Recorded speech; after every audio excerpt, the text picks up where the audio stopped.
What if I told you that Rome's greatest empire builder wasn't a conqueror at all? That while Trajan chased endless wars, his successor chose to build walls instead of break them, to travel the empire on foot, and to immortalize his greatest love, even turning him into a god. This is the story of Hadrian, the emperor who defied Rome's Senate, crushed revolts with fire and blood, and left behind monuments that still stand 2,000 years later. A ruler torn between philosophy and power, love and grief, strength and betrayal. Hadrian, the emperor who wandered the world to save Rome from itself. The year was 117 AD, and the Roman Empire stretched further than it ever had before. From the windswept highlands of Scotland to the deserts of Arabia, from the silver mines of Spain to the fertile valleys of Egypt, Rome seemed eternal. At its center stood Emperor Trajan, celebrated as the warrior emperor who had pushed Rome's borders to their maximum. Victories in Dacia had brought unimaginable wealth. Campaigns in the east had extended Rome's reach into Mesopotamia. The streets of Rome buzzed with triumph, wealth, and confidence. It was the closest the empire ever came to dominating the known world. But history has a way of shifting when power feels most secure.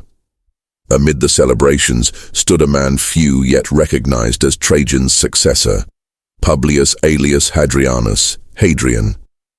He was no stranger to power. Born in Italica, in modern Spain, he was of Roman blood but provincial by birth, a reminder that Rome's greatness now stretched beyond the city itself.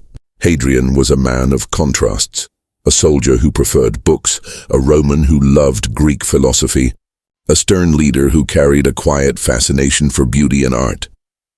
When Trajan died suddenly during his return from campaign, the empire held its breath. Rumors swirled that his widow, Plotina, had orchestrated Hadrian's adoption on Trajan's deathbed, securing his path to power. Whether true or not, Hadrian became emperor at 41, stepping into the sandals of the most successful general Rome had seen since Julius Caesar.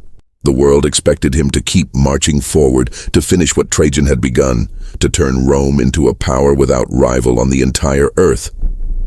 But Hadrian was not Trajan. He had lived on battlefields, yes, but he had also walked libraries, studied philosophy and written poetry. Where Trajan saw glory in conquest, Hadrian saw danger in overreach. The empire, vast as it was, risked collapsing under its own weight. The lands Trajan had seized in Mesopotamia were already in revolt, stretching Rome's legions thin. Even as the Senate and generals cried for more victories, Hadrian made his choice. He would pull back.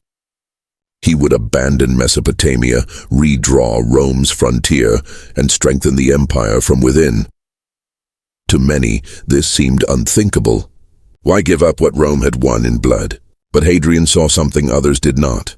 An empire too stretched, too exposed. He believed Rome's true strength lay not in chasing endless expansion, but in securing what it already had. It was a decision that would define his reign. Hadrian's first act as emperor shocked Rome, but it also revealed his vision. He was not going to be a conqueror like Trajan.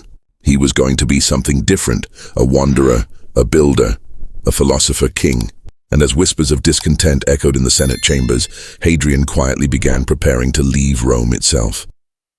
He would travel farther than any emperor before him, walking the roads of the empire, seeing its people, and shaping its destiny with his own eyes.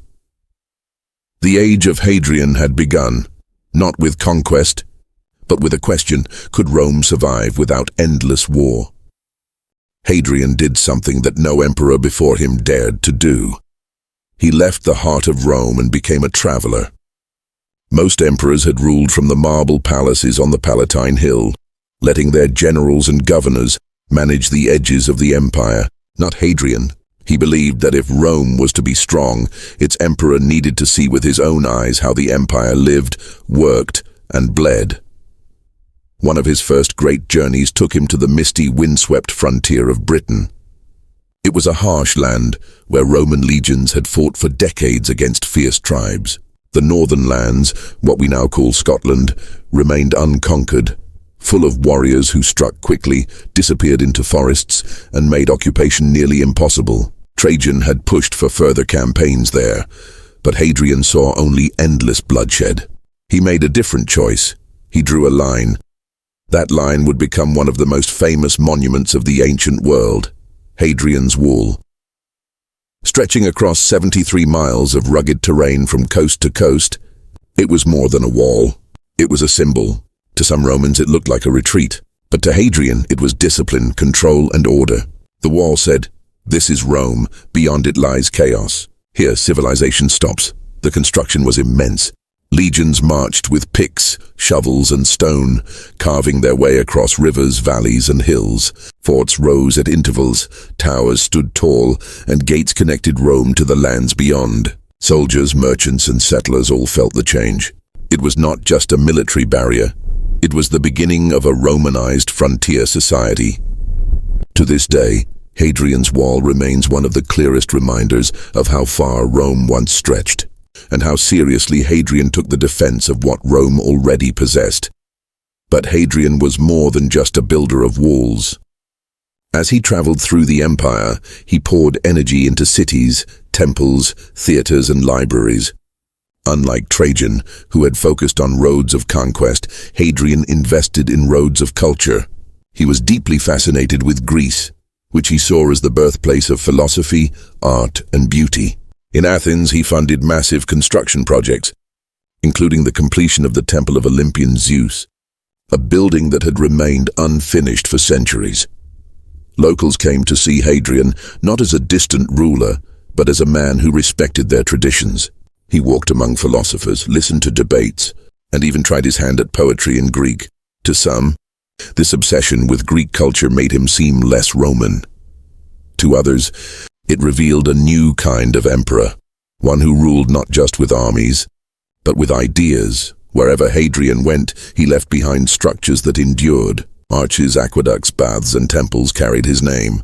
His empire became a gallery of stone, each monument a message. Rome was not only powerful, it was eternal. But beneath all the building, beneath the travels and the admiration, shadows lingered. The Senate in Rome whispered against him, uneasy with his choices. Generals resented his abandonment of expansion, and while Hadrian walked among philosophers and builders, storms were already gathering on the horizon, storms that would test his patience, his rule, and his very soul. Hadrian the traveler had built walls and temples. Soon he would face walls of fire and rebellion that even stone could not contain. By the time Hadrian had cemented his reputation as a builder and traveler, Rome seemed calm on the surface. Cities flourished, theaters echoed with laughter, and philosophers debated under colonnades he had restored. But no emperor ever ruled in peace forever. For Hadrian, the greatest challenge of his reign would rise from the dusty hills of Judea. The province had long been restless under Roman control. Jewish communities there struggled under heavy taxes and the presence of Roman garrisons. Religion too was a spark. Rome allowed many gods, but Judea's fierce monotheism clashed with the empire's polytheistic traditions. Earlier uprisings had already scarred the region. Still, Hadrian at first approached Judea as he did other provinces, with building projects. He founded a new Roman colony, Aelia Capitolina, on the ruins of Jerusalem. He planned to dedicate a grand temple to Jupiter on the very site where the Jewish temple had once stood. For the Jews, this was not just an insult. It was an unthinkable desecration. By 132 AD, the anger erupted into one of the fiercest rebellions Rome had ever faced, the Bar Kokhba revolt. Led by Simon Bar Kokhba, hailed by many Jews as a messianic figure, the rebels struck with fire and fury. Entire Roman garrisons were ambushed and wiped out. Villages that had sworn loyalty to Rome suddenly turned into fortresses of resistance. For 3 bloody years, Judea became a battlefield. Hadrian was no stranger to war, but this rebellion tested him in ways he had never imagined. Legion after legion was sent to crush the uprising, and the empire bled resources to hold control. Ancient sources whisper of staggering losses, hundreds of thousands dead, entire towns reduced to ash. When Rome finally prevailed, the punishment was merciless. Judea was devastated. Survivors were scattered, sold into slavery, or forced into exile. The land was renamed Syria Palestina in an attempt to erase its Jewish identity. Victory came at an unbearable cost. Hadrian, who had once dreamed of securing peace through strength, now carried the reputation of a ruler who had overseen one of the most brutal suppressions in Roman history. The Senate, always quick to judge, grew more hostile. To them, Hadrian was no longer just the philosopher king. They saw a man whose ideals clashed with the bloody realities of power. And as the empire smoldered from rebellion, another shadow fell over Hadrian's life, this one far more personal. It came in the form of Antinous, the young Greek companion who had traveled with him for years. Antinous was more than a favorite. He was Hadrian's confidant, his joy, his emotional anchor in a life filled with politics and betrayal. Together they toured provinces, hunted, shared conversations under starlit skies. But in 130 AD, during a journey along the Nile, tragedy struck. Antinous drowned in the river under mysterious circumstances. Some whispered it was an accident. Others believed it was a sacrifice, willing or forced, meant to extend Hadrian's life through some dark ritual. Whatever the truth, Hadrian was shattered. The emperor who built walls of stone could not build one high enough to protect his heart. In his grief, Hadrian did something extraordinary. He declared Antinous a god. Statues of the young man appeared across the empire, temples were dedicated in his name, and an entire city, Antinopolis, was founded on the Nile in his honor. To the Senate, this was scandalous. To Hadrian, it was love immortalized. The rebellion had scarred the empire. The loss of Antinous scarred the emperor, and though Hadrian still wore the laurel crown, his reign would never again be untouched by sorrow. Rome had always been a theater of power, and the Senate its restless audience. For centuries, emperors had walked a delicate line with that ancient institution, flattering it, manipulating it, or ignoring it outright. Hadrian was no different, but unlike his predecessor Trajan, who had basked in the Senate's admiration as a conqueror, Hadrian carried a complicated relationship with the men in togas who thought themselves guardians of tradition. From the moment he abandoned Trajan's eastern conquests, senators whispered that Hadrian had betrayed Rome's glory. To them, he looked less like a ruler expanding civilization and more like a cautious administrator putting limits on Rome's destiny. Even his Greek obsessions, the temples, the statues, the philosophical debates were mocked as indulgences, unworthy of a Roman emperor who should have been conquering lands, not reciting poetry. But the whispers turned into daggers when Hadrian's authority was challenged directly. Early in his reign, 4 ex-consuls were accused of plotting against him. Whether the plot was real or a fabrication remains unclear, but the result was certain. Hadrian ordered their executions. To the Senate, this act was unforgivable. Rome's elite were supposed to be untouchable, bound by honor and tradition. Hadrian had crossed a line. From then on, a wall of distrust grew thicker between emperor and Senate. Each journey Hadrian made across the empire was seen by senators not as noble inspection, but as an escape from their scrutiny. Each new temple he raised in Greece was mocked as vanity, and when he elevated Antinous to godhood after the boy's mysterious death, the Senate reacted with disgust. They saw weakness, obsession, even madness. Hadrian felt the sting of this opposition. He was emperor, yes, but emperors did not rule alone.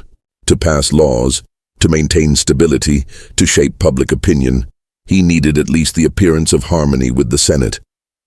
Yet harmony seemed impossible. The more he tried to secure Rome's frontiers and stabilize its lands, the more senators branded him a coward. The more he reached for beauty, culture, and philosophy, the more they called him un-Roman. The tension reached its peak in Hadrian's later years. His health began to fail, some say from kidney disease, others from the weight of grief that never left him after Antinous. Bitter and frail, he withdrew from public life, but his presence still loomed like a storm cloud over the Senate chamber. When he named Antoninus Pius as his successor, it was seen not as a gesture of continuity, but as an attempt to control Rome, even from the grave. In truth, Hadrian had become a prisoner of contradictions. He had preserved Rome's strength by refusing reckless expansion, yet was accused of weakness. He had built monuments that would last millennia, yet was mocked for vanity. He had mourned openly for Antinous, showing his humanity, yet was condemned for it. The Senate may have resented him, but the people, scattered across the provinces he walked, the cities he built and the walls he raised, remembered him differently. To them, Hadrian was not a coward. He was the emperor who had looked them in the eye, who had seen the empire not from Rome's palaces, but from its roads, its rivers, its frontiers. But time would decide his legacy. And as Hadrian slipped further into illness, one question lingered. Would he be remembered as a cautious ruler who betrayed Rome's destiny, or as a thinker who saved it from collapse? Hadrian's final years were marked by pain, both physical and political. His health deteriorated rapidly, leaving him weakened, dependent on others, and often consumed by bitterness. The once restless traveler, who had marched with legions and walked among philosophers, now found himself confined. Yet even in decline, his mind remained sharp, and his vision for Rome continued to echo. When he died in 138 AD, the Senate's response revealed just how strained his relationship with them had become. Many senators openly despised him. Some even resisted giving him the ultimate honor of deification, a sacred ritual that elevated emperors into the realm of gods. To deny such an honor was the harshest judgment Rome could pass on one of its rulers. But Hadrian had chosen his successor wisely.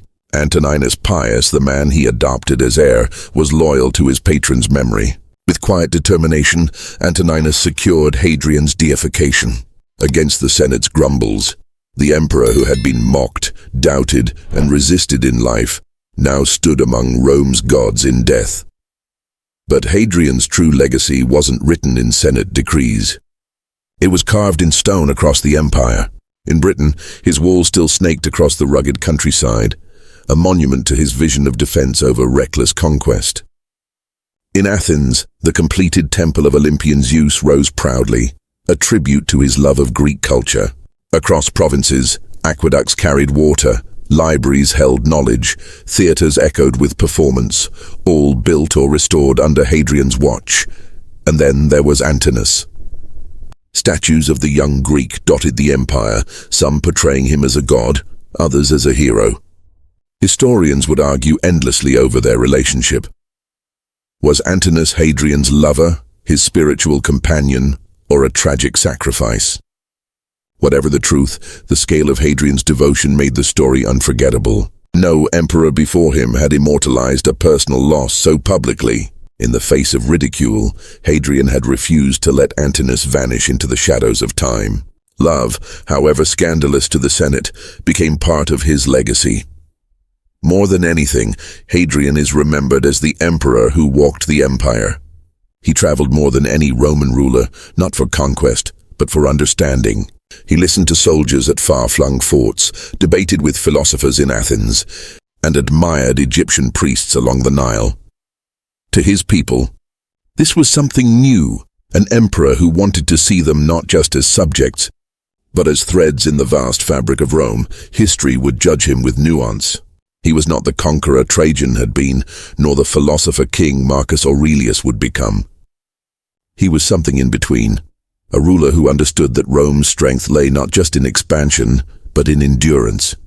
He built walls to define Rome, temples to honor its gods, and monuments to preserve its spirit. Hadrian's reign left scars, rebellions crushed, senators angered, grief immortalized. But it also left foundations that endured for centuries.